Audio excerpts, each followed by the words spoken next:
Gandang araw muli.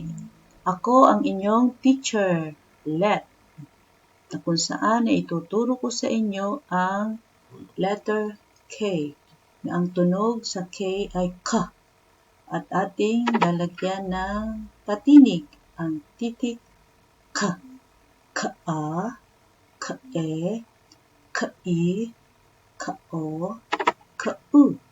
Pag binasa natin yan ay K, Ke, Ki, Ko, Ku. Yan yung mga titik na ating binasa, mga patinig na may katinig.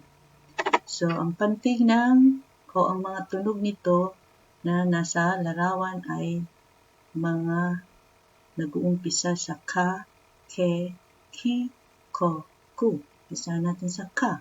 Ka, kalabasa. Ke, keso. Ki, kilo. Ko, corona. Ku, kuko.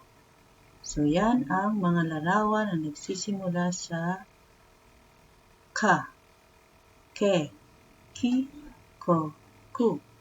At tayo magsisimula sa pagbasa. Ito yung mga patinig huli, ang A, E, I, O, U, at ito ang letter na B at letter K. Na ang tunog sa B ay ba. Lalagyan natin ng mga patinig, ba-a, ba-e, ba-i, ba-o, ba-u. Ba, be, bi, bo, bu. At ito naman letter K na ang tunog ay ka. Ka-a, ka-e, ka-i, ka-o, ka-u. Na kung babasahin naman ay Ka, Ke, Ki, Ko, Ku. So, pagsasamahin natin ang ba at saka ka. So, ito ay bi-ko, biko. Ku-bo, kubo. Ba-ka, baka. Ki-ko, kiko. Ku-ba, kuba. Bi-ke, bike. Beke. Be at saka ke, beke. So, yun ang pagbasa ng magkasama ang ba at saka ka. So, muli magbasa tayo. Buko. Kaba. Kibo. Kibo. Kabibe. Kabibe. Ibaba. Ibaba. Abaka. Abaka. So, yan ang una nating pagbasa na kasama ang ka at tsaka ang ba. So, gaya ng dati, lalagyan natin ng parirang may, at si. So, tayo na magsasabi ng may para mag-umpisa ng bata na magbasa na unti-unti. May kabibe. May buko. May baka. Si Kiko. So, yan. Sasabihin lang natin yung kasi hindi pa nila yun alam.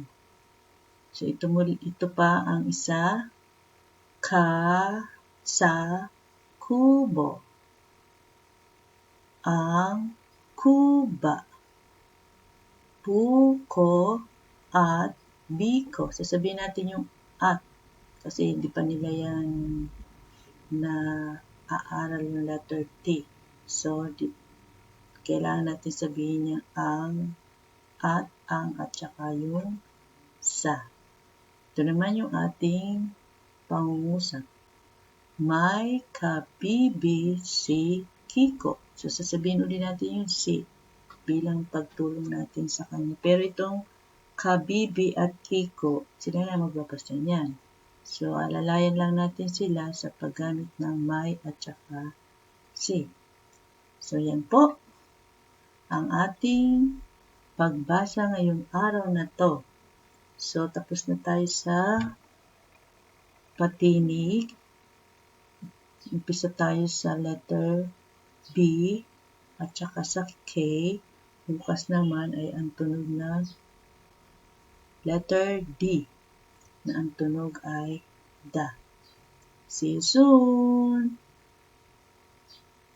Maraming salamat sa iyong panunood. Like and subscribe. Thank you and God bless you.